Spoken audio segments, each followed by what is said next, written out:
Isang mapagpalang araw po ng Miyerkules sa inyong lahat. Miyerkules po sa loob ng ika-19 na linggo sa karaniwang panahon.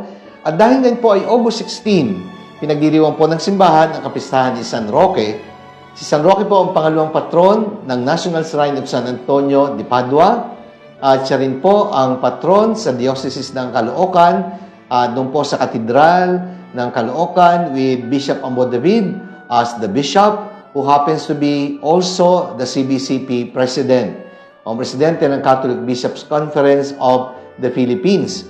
Pagbati po sa mga taga-barangay Tubuan at Masiko at sa Lupang Pangako na nasasakupan po ng parokya at dambana ni San Antonio dito sa Pila, sapagkat ngayon po ay kanilang kapistahan sa karangalan po ni San Roque. At special day po para kay Father Jami ang araw na ito. Kay Reverend Father Mark Anthony Hamero, ang ating pong parochial vicar, sapagkat ngayon po ang kanyang ika-31 kaarawan. Kaya sa iyo, minamahal naming Father Jami, happy 31st birthday! It's your birthday, we are blessed, and we are happy because of you. Pagbati po sa mga deboto ni San Roque, sa mga deboto ni San Antonio de Padua, at sa lahat po ng tumutulong sa pagtataguyod ng pambansang dambana ni San Antonio ng Padua. Kayo po mga tumutulong sa amin sa iba't ibang paraan. Maraming salamat po. Ipagdasal natin ang isa't isa. At welcome po sa ating Daily Gospel Reflection. Sama-sama nating pagnilayan ang mga salita ng Diyos mula sa mabuting balita para sa araw na ito.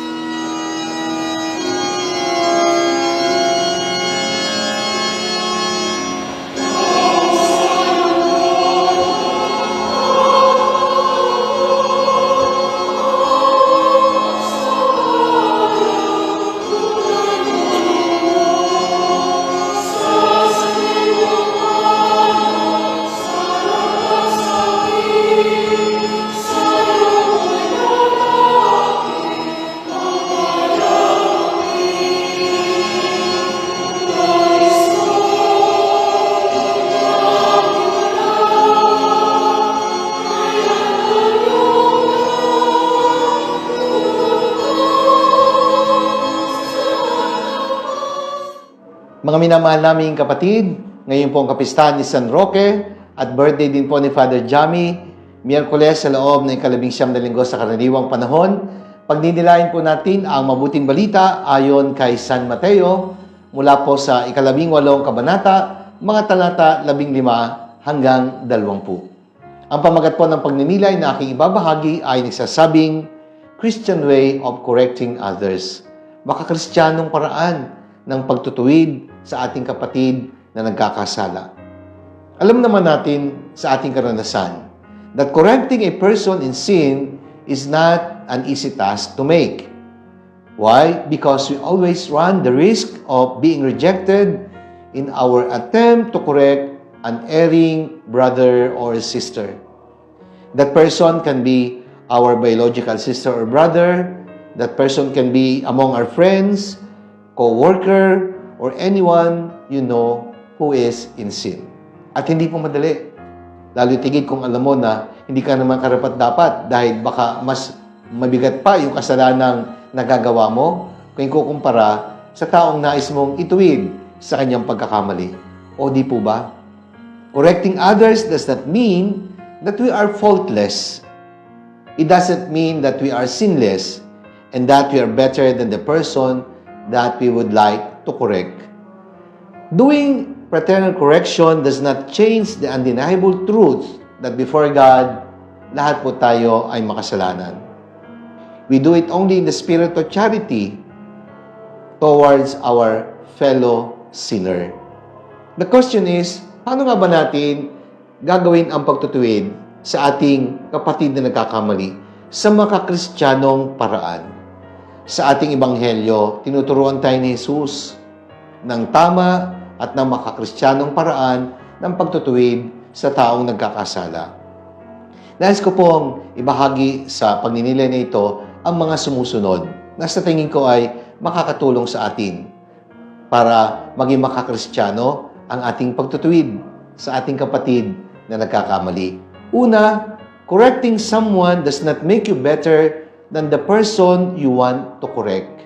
Sabi ko nga po kanina, it doesn't change the truth and the fact that before God, we are all sinners. In the spirit of charity, ginagawa po nating ituwid ang ating kapatid na nagkakamali sapagkat gusto lamang natin talagang siyang matulungan. Do ang totoo, tayo man ay nangangailangan din ng pagtutuwid sa mga pagkakataon na tayo ay naliligaw ng landas. Pangalawa, you have to make sure that the person you want to correct is truly at fault. Siguraduhin mo na talagang siya nagkamali. Dahil baka mali lang ang impression mo. Baka ikaw lang nagsabi nagkamali siya, pero ang totoo, hindi naman pala talaga. Siguraduhin mo din na hindi lang marites. Hindi lang chismis. Baka naman nakinig lang sa iba. Hindi mo naman napatunayan. You have not seen it with your own eyes. You have not heard it with your own ears. So stop inventing stories and stop sharing it with your big mouth. Mabuti pang tumahimik at nang ikaw ay makatulong pa sa halip na magsalita, baka mali naman ang iyong sasabihin. O hindi po ba? Pangatlo, make the proper preparation before you correct others. And what is the best way to prepare for it? Prayer. Pangalawa, prayer. Pangatlo, prayer. You don't do it right away. You have to make the right preparation, and the best preparation you can make is to pray for that person. Praying fervently for the person before giving the correction. Because the act of correcting a person at fault is not a pure human act. Trabaho din po ng Diyos yan, kaya hingin natin ang tulong ng Diyos. Remember that you're only God's instrument, and it is God, by His grace, who will accomplish His work through you. Sabi nga sa Ebanghelyo, again, amen, I say to you, if two of you agree on earth about anything for which they are to pray, it shall be granted to them by my Heavenly Father. Kaya napakahalaga po ng pagdadasal para maihanda mo ang iyong sarili at ang ipagdasal ang tao na nais mong ituwid sa kanyang pagkakamali. Pang-apat, do it at the right time. Do it at the right place. And do it in the right manner.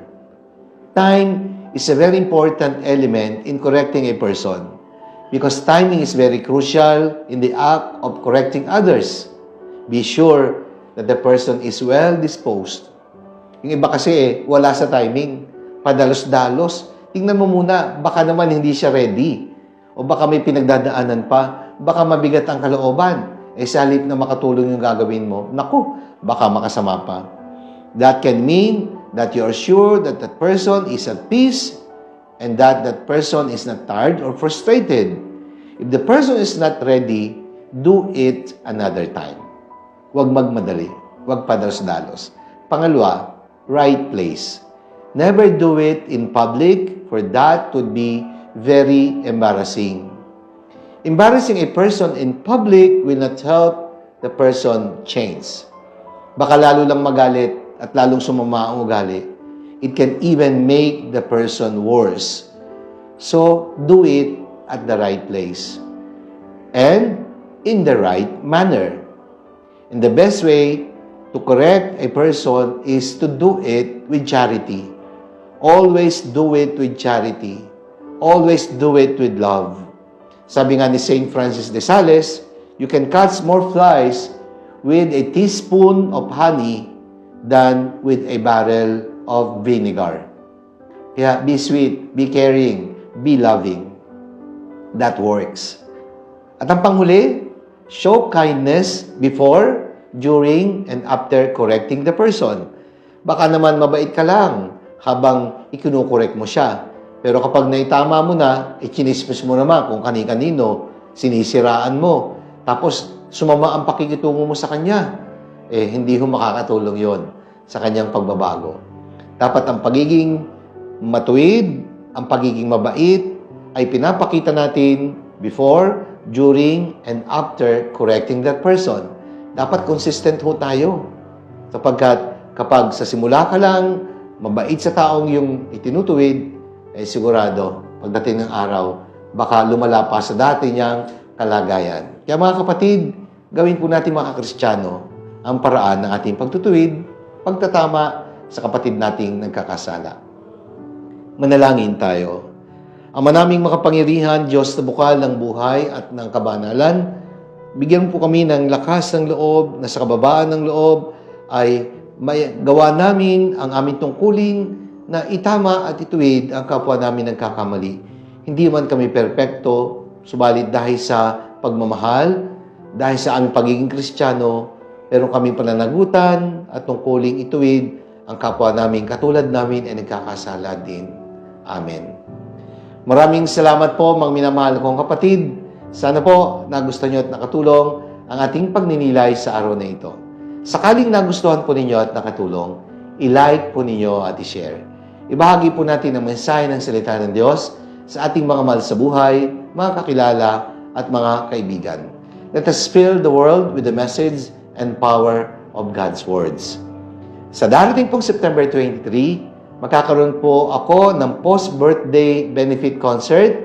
Ang title po, A Celebration of Life Through Music.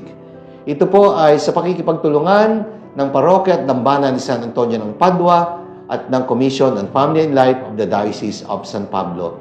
Ang proceeds po ng concert na ito ay para sa una, pagpapagawa ng church sacristy at ang pangalawa, para po sa pagpapaprint ng mga manuals ng pre-K na modules na ipamimigay po sa lahat ng mga parokya sa buong diocese at ibibigay bilang tulong din sa mga CFL workers sa Commission on Family and Life. Kaya nga po mga kapatid, sana po tulungan niyo po kami. Bumili po kayo ng tickets at manood po kayo ng concert. September 23 at 7 p.m., A Celebration of Life Through Music, a post-birthday concert of Father Emil. Tickets are available sa halagang 2,000 at meron din pong 1,000. Maraming salamat po. Pagpalain tayo ng mga Panginoon Diyos Ama, ng Anak at ng Espiritu Santo. Amen.